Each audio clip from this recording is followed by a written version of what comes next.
Hello everyone, my name is Amrita. Gala का हमने जो अकाउंट्स का पेपर सॉल्व करना स्टार्ट किया उसमें हम पहुंचे हैं पेपर नंबर 6 के सेक्शन नंबर सी पे। So let's start. 31 में देयर आर 3 पार्टनर्स, तन, मन एंड धन are partners sharing profit and loss in the equal proportion. तो we have already written the equal proportion here. Their total capital is 450, तो वो भी मैंने यहाँ पे लिख दिया है। 450 का टोटल कैपिटल है, जिसका capital proportion, see PNL proportion is 1:1:1, but the capital proportion is 1:3:2। तो हमने यहाँ पे कैपिटल जो है 450 का, उसको 1:3:2 के रेशियो में डिस्ट्रीब्यूट कर दिया है, राइट। देन तो तन का कैपिटल हुआ 75,000, मन का कैपिटल हुआ 225,000 एंड धन का कैपिटल हुआ 150। Firm page the interest on capital eight 9% per annum. और जो पार्टनर धन है, यहाँ पे पार्टनर धन मतलब कि ये लास्ट वाला पार्टनर, उसको टोटल मिल रहा है 73,500। तो वो मैं यहाँ पे ऑलरेडी लिख देती हूँ कि उसको मिल रहा है 73,500, total 73,500 rupees. This is including interest on capital. चलिए, तो इंटरेस्ट ऑन कैपिटल जो है वो हमें 9% कैलकुलेट करने को बोला है। एंड ये जो है मेरी यहाँ पे कैपिटल मुझे दी हुई है 75,000, 225 एंड 150। तो इस पे हम 9% कैलकुलेट करेंगे। तो तन का जो कैपिटल हो रहा है 75,000 इंटू अगर 9% करते हैं तो ये आ रहा है 6750। मन का 2,25,000 इंटू 9% करेंगे तो ये आ रहा है 20,250। एंड धन का 150 के ऊपर 9% हम कैलकुलेट करेंगे तो वो आ रहा है 13,500। ठीक है, this is the IOC, interest on capital. तो धन को टोटल 73,500 मिल रहा है, जिसमें से 13,500 जो है उसका इंटरेस्ट ऑन कैपिटल है। तो ये जो 73,500 है, दिस इज इंक्लूडिंग आईओसी। तो अगर मैं इसमें से 73,500 में से अगर मैं 13,500 इंटरेस्ट माइनस कर दूं तो मुझे मिलेगा अमाउंट 60,000। तो 60,000 क्या होगा मेरा? Obviously profit. और प्रॉफिट का जो रेशियो है हमारा इक्वल रेशियो है 1:1:1। तो जो प्रॉफिट धन का है वही तन और मन का भी होगा, राइट, सेम होगा 60,000। तो जो टोटल अमाउंट रिसीव्ड होगा यहाँ पे 67, सॉरी, यहाँ पे जो अमाउंट है वो हो जाएगी हमारी 66,750। इसका अमाउंट हो जाएगा 80,250। So this is how total capital received by तन इज 66,750 एंड मन का हो जाएगा 20,250 का आईओसी प्लस 60,000 का प्रॉफिट, मतलब टोटल अमाउंट उसको मिलेगी 80,250। और धन का हमें टोटल अमाउंट ऑलरेडी दिया हुआ है क्वेश्चन में 73,500। चलिए, next question is Janav and Janesh are partners of a partnership firm. Profit and loss sharing ratio among them is 2:1. ठीक है, इनका प्रॉफिट शेयरिंग रेशियो दिया है मुझे 2:1. Following are the balances in the books, that's P&L account, reserve fund, workman profit sharing fund and workman accident compensation fund. On the above date, Janav and Janesh decided to change their profit sharing ratio to 1:1. मतलब कि old ratio है 2:1, new ratio है 1:1. But देखिए, ये जो balances हमें दिए हैं क्वेश्चन में, इसका डिस्ट्रीब्यूशन, बिकॉज ये ओल्ड रिजर्व है, ये हमेशा ओल्ड रेशियो में ही डिस्ट्रीब्यूट होती है। तो नए रेशियो का मुझे यहाँ पे कोई काम नहीं है। A claim of ₹6,000 is outstanding payable to workers against the workman compensation accident fund. Pass the necessary journal entry of the accumulated profit. चलिए, हम एक ही करके इसको डिस्ट्रीब्यूट करना चालू करते हैं। सबसे पहला दिया है मुझे प्रॉफिट एंड लॉस का डेबिट बैलेंस। डेबिट बैलेंस को मुझे अगर बंद करना है तो मुझे इसको क्रेडिट करना पड़ेगा। तो यहाँ पे जनव का capital oblique current account debit हो जाएगा, जनीश का capital oblique current account debit हो जाएगा। 2 पीएनएल का डेबिट बैलेंस है तो बंद करेंगे तो क्रेडिट हो जाएगा। तो यहाँ पे हो जाएगा PNL account credit. PNL account जो है हमारा है 18,000 रुपीज का, इसको हम ओल्ड पार्टनर्स में ओल्ड रेशियो में डिस्ट्रीब्यूट करेंगे 2:1। तो ये हो जाएगा 18,000 डिवाइड बाय 3, तो इसका हो जाएगा 6,000 और इसका हो जाएगा 12,000। ठीक है, second number is reserve fund. तो रिजर्व फंड का क्रेडिट बैलेंस होता है क्रेडिट वाले को बंद करना है तो हमें इसको डेबिट कर देना पड़ेगा। तो यहाँ पे हम लिख देंगे reserve fund account debit 27,000 to जनव capital oblique current account to जनीश capital oblique current account. Again 27,000 को भी हम ओल्ड रेशियो में डिस्ट्रीब्यूट करेंगे, तो ये आ जाएगा 9,000 और इसका हो जाएगा 18,000। Now third, workman profit sharing fund. तो workman profit sharing fund distribute नहीं होता, ठीक है। तो यहाँ पे हम एक नोट लिख देंगे कि note workman profit sharing fund is a liability which will not be distributed.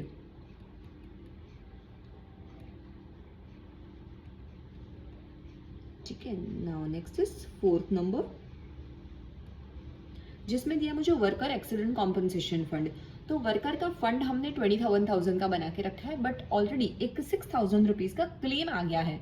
तो अगर हम वर्कमैन को 6,000 रुपीज इस फंड से निकाल के दे देते हैं तो 15,000 ही बचेगा हमारे पास। तो ये जो 15,000 है हम हमारे ओल्ड पार्टनर्स को डिस्ट्रीब्यूट कर देंगे ओल्ड प्रॉफिट शेयरिंग रेशियो में।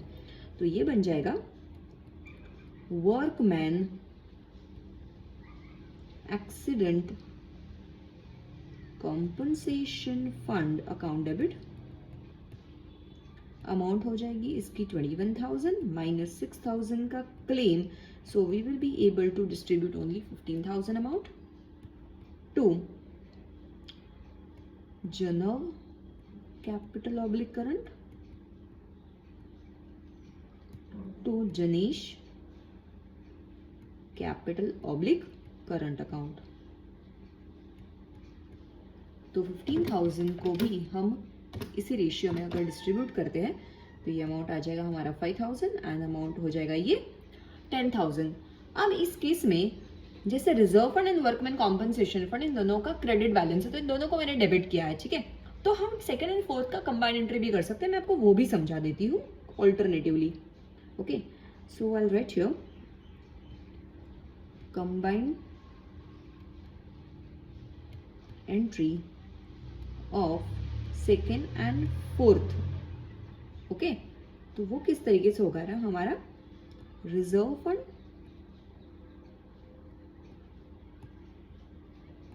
Account debit workman accident compensation fund account debit. इन दोनों को मैं प्लस कर देती हूँ, ये है 27 और ये है 15,000। ये वाली एंट्री करना कंपलसरी नहीं है, अगर आप सेपरेट करना चाहते हो तो जैसे मैंने आपको 1 2 3 4 बताया वो भी कर सकते हैं, या तो आप 1 करिए, सेकेंड फोर्थ को जैसे अभी मैं कंबाइन करी वैसे करिए, और थर्ड का सिर्फ नोट लिख दीजिए, वो भी आप कर सकते हैं। टू जनव कैपिटल ऑब्लिक करंट टू जनीश कैपिटल ऑब्लिक करंट अकाउंट। तो यहाँ पे हम 27,000 प्लस 15,000 का टोटल कर देंगे विच कम्स टू 42,000, और इसको हम 2:1 में डिस्ट्रीब्यूट कर देंगे। तो ये आ जाएगा 14,000 और ये आ जाएगा 28,000। तो इस तरीके से भी आप सेकेंड एंड फोर्थ एंट्री को कंबाइन करके भी इसकी एंट्री कर सकते हैं। चलिए next question is pass journal entry for the following transaction, show the calculation also.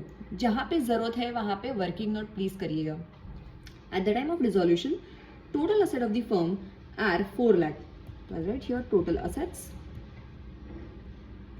are 4 lakh, out of which 40% are current assets. तो 40% जो है वो क्या है, हमारी current assets है। तो 4 लाख का 40% हो जाएगा 1,60,000, वेयर कैश इज इंक्लूडेड 20,000। तो इसमें से भी वापस दो पार्ट हो रहे हैं हमारे कि कैश जो है वो है 20,000, that means other current asset जो है वो बनी 1,40,000। अगर 40%, 4 लाख में से 40% अगर करंट असेट है तो बाकी का बचा 60% जो है वो हमारा बन जाएगा फिक्स एसेट, या तो आप उसको नॉन करंट एसेट भी बोल सकते हैं। तो ये बन जाएगा हमारा 2,40,000। ठीक है, नेक्स्ट क्या बोला है मुझे, 120% of the fix assets are realized. ठीक है, तो ये बैलेंस शीट का अमाउंट है, इसका रियलाइजेशन हुआ, रियलाइज्ड 120%, दैट मीन्स 2,40,000 का 120% रियलाइज हुआ तो अमाउंट आएगी हमारी 2,88,000। इतना अमाउंट हमें रियलाइज हुआ है। And 80% are realize from the current asset. See cash को कभी हम डिसोल्यूशन में ट्रांसफर नहीं करते, तो इसका हमें ट्रांसफर नहीं करना है, सिर्फ जो बाकी की अदर करंट असेट है उसी का ही रियलाइजेशन होगा। तो इस अमाउंट का रियलाइजेशन हुआ है 80%, तो हम कर देंगे 140 का 80% विच कम्स टू 1,12,000। तो एक ये अमाउंट हमें लेनी है, करेक्ट। चलिए सबसे पहले हम ट्रांसफर एंट्रीज की बात करते हैं। तो वापस मैं आपको वंस अगेन वही चीज़ आपको बना के दिखा रही हूँ। बैलेंस शीट, यहाँ पे असेट की बात हुई है, यहाँ पे रियलाइजेशन की बात हुई है। दोनों फिक्स असेट हो या अदर करंट असेट है, दोनों का ट्रांसफर जो है वो इस साइड पे होगा, तो यहाँ पे आ जाएगा। मतलब रियलाइजेशन डेबिट करके हम पहले तो एंट्रीज को ट्रांसफर कर लेंगे। Okay, this will go to here. तो ये आ जाएगा हमारा रियलाइजेशन अकाउंट डेबिट। सो यहाँ पे realization to fix assets, fix asset जो कि थी हमारी ओरिजिनली 2,40,000 की, एंड अदर करंट असेट। ठीक है, कैश कभी भी ट्रांसफर नहीं होती है, ध्यान में रखिएगा। तो आपको 140 की बाकी की जो करंट असेट है वही ट्रांसफर करनी है। Other current assets account which comes to 140, तो हमें ट्रांसफर करना है टोटल 380। अब ट्रांसफर होने के बाद इसका जो रियलाइजेशन है वो रियलाइजेशन के क्रेडिट साइड से होता है। ठीक है, तो ये यहाँ पे चला जाएगा रियलाइजेशन के क्रेडिट साइड पे। तो मेरा जो सेकेंड एंट्री बन जाएगा वो बनेगा cash oblique bank account debit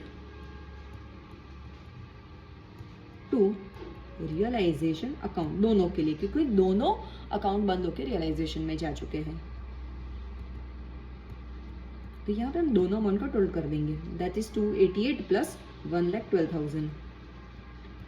fix asset का रियलाइज हुआ है 288 प्लस करंट असेट का रियलाइज हुआ है 1,12,000।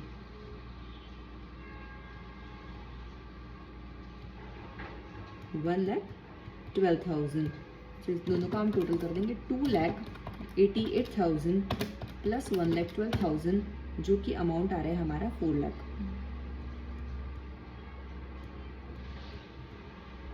ओके, आई होप आपको ये जो पूरा कैलकुलेशन हमने किया वो समझ में आ गया है। चलिए अभी नेक्स्ट जो क्वेश्चन है हमारा वो है theoretical question. They are asking distinguish between the dissolution of partnership and dissolution of partnership firm. तो ये भी मैंने आपको पहले ही एक वीडियो में बताया था। डिसोल्यूशन ऑफ पार्टनरशिप का मतलब है एंड ऑफ रिलेशनशिप, मतलब फर्म बंद नहीं होगी अगर सिर्फ पार्टनरशिप का वर्ड है। पार्टनरशिप इज अ रिलेशन, एक रिलेशन एंड होकर दूसरा रिलेशन स्टार्ट हो जाएगा, जैसे कि change in PSR, admission, retirement and death. But जब भी वर्ड आता है डिसोल्यूशन ऑफ पार्टनरशिप फर्म, मतलब कि फर्म का डिसोल्यूशन, तो फर्म का डिसोल्यूशन का मतलब होता है फर्म ही पूरी बंद हो रही है। सो डिफरेंस देख लेते हैं। मुझे यहाँ पे एनी 3 पॉइंट बोला है, बट मैंने यहाँ पे ऑलमोस्ट सारे पॉइंट्स मेंशन किया आपको, जिसमें से जो ज़्यादा अच्छी तरह से याद है आप कोई भी 3 पॉइंट लिख सकते हैं। बट मेरा एडवाइस है अगर 3 पॉइंट पूछे हैं तो भी आप 1-2 ज़्यादा ही लिखिए अगर आपको आते हैं तो, ठीक है। Reorganization of partnership means dissolution of partnership, मतलब इसको अलग दूसरी लैंग्वेज में हम रिकंस्ट्रक्शन भी बोलते हैं, राइट, इसका synonym word. Permanent end of partnership firm, मतलब कि permanently the firm will be closed out. Existence, यहाँ पे एग्जिस्टेंस कंटिन्यूअस रहेगा, जैसे कि चेंज इन PSR हो रहा है, एडमिशन हो रहा है, A B तो चला ही रहते फॉर्म, C अब आ गया, आप तीनों मिलके चलाएंगे। A B C 3 पार्टनर थे, C की डेथ हो गई या तो फिर वो रिटायर हो गया, तो भी A और B तो कंटिन्यूली पार्टनरशिप चला ही रहे। तो डिसोल्यूशन ऑफ पार्टनरशिप के अंदर फर्म बंद नहीं होगी, फर्म कंटिन्यू रहेगी, बट पार्टनरशिप फर्म के डिसोल्यूशन के साथ फर्म ही पूरी बंद हो जाएगी. So there is a end of existence of the firm. Books, यहाँ पे बुक कंटिन्यू रहेंगे बिकॉज फर्म भी कंटिन्यू रह रही है, जबकि यहाँ पे बुक्स भी क्लोज हो जाएंगे बिकॉज फर्म भी एंड हो रही है. Settlement of account. No accounts are settled but the profit and loss arise due to revaluation is credited और डेबिटेड रिस्पेक्टिवली. तो partners capital account generally accounts of outgoing partners are settled. मतलब कि अगर partner कोई जा रहा है, retire हो रहा है या तो डेथ हो रही है, उसी का अकेले का ही अकाउंट हम सेटल करेंगे. बाकी तो रिवैल्यूएशन करके जो उसका प्रॉफिट एंड लॉस है वो हमारे एग्जिस्टिंग पार्टनर्स को हम दे देते हैं. ओके, जबकि यहाँ पे हमें सेटलमेंट करना पड़ता है. सेटलमेंट करना पड़ता है मतलब कि हम असेट्स को सेल कर देंगे, असेट सेल करके हम डिसोल्यूशन एक्सपेंसेस पे करेंगे, आउटसाइड की लायबिलिटी पे करेंगे, देन पार्टनर्स के लोन पे करेंगे, एंड देन फाइनली अगर पैसा बचता है तो हम पार्टनर्स की कैपिटल को भी पे करते हैं. तो इस तरीके से हम जो भी सरप्लस है धीरे धीरे हम सारी चीज़ों को पे आउट करते जाते हैं. Interference of the court. It's a voluntary dissolution of the partnership. See, partnership के अंदर चेंजेस करना इट्स अ वॉलंटरी, जबकि डिसोल्यूशन ऑफ पार्टनरशिप फर्म दोनों तरीके से भी होता है. एक नॉर्मल वॉलंटरी डिसोल्यूशन भी होता है, दूसरा इंटरफेरेंस ऑफ द कोर्ट भी होता है. इफेक्ट, यहाँ पे there may not be dissolution of firm. मतलब कि अगर फर्म कंटिन्यू है, change in PSR, admission, retirement, death, इन सब केसेस में फर्म चालू ही रहेगी, जबकि यहाँ पे फर्म ही ऑटोमेटिकली बंद हो जाएगी. चलिए नेक्स्ट क्वेश्चन जो है हमारा 35 number. Charmi limited purchase a machinery worth ₹6 lakh from Prem manufacturing. चलिए अब यहाँ पे हमें पेमेंट किसको करना है. अगर चार्मी परचेज कर रही है फ्रॉम प्रेम, तो ये हमारी जो जर्नल एंट्री है वो है in the books of Charmi. Okay, मैं यहाँ पे ऊपर लिख देती हूँ चार्मी लिमिटेड्स बुक. चलिए, कब मशीनरी परचेज की उन्होंने 1/12/2024 को मशीनरी परचेज की है. कितने रुपए की परचेज की है? 6 लाख रुपीज की. तो हमारी जो एंट्री हो जाएगी वो होगी machine account debit, machinery account debit to Prem manufacturing limited. 6 lakh की हमने मशीन परचेज की है. Then paid 2 lakh by cheque on 1/1/25. Right, तो 1/1/25 को हमने पेमेंट कर दिया Prem manufacturing co. Prem manufacturing limited account debit 2 lakh to cheque पे किया तो हम लिख देंगे यहाँ पे बैंक अकाउंट. ठीक है, तो 6 लाख में से हमने 2 लाख ऑलरेडी पे कर दिया, तो बाकी कितना बचा हमारा 4 लाख पे करना है अब. तो यहाँ पे नेक्स्ट एंट्री आ जाएगी हमारी प्रेम मैन्युफैक्चरिंग लिमिटेड अकाउंट डेबिट. पे करना है मुझे कितना 4 लाख, और मैंने बदले में इसको कितना पे किया है. For the balance amount issued 11% debenture of 420. ठीक है, हमने ज्यादा पे किया. तो यहाँ पे हमें किस तरीके से लिखना है. अगर मैंने 4 लाख के सामने 420 पे किया है, ठीक है, तो यहाँ पे मैं लिख दूंगी 4,20,000. राइट, तो यहाँ पे हम लिख देंगे टू 11% डिबेंचर्स अकाउंट 420. तो डेफिनेटली मेरा जो डिफरेंस आ रहा है वो डेबिट में आ रहा है. राइट, तो 20,000 में यहाँ पे लिख दूंगी. तो आपको पता है कि डेबिट में अगर डिफरेंस आता है, डेबिट में हमेशा डिस्काउंट डेबिट होता है. तो आई will write here discount on issue of debenture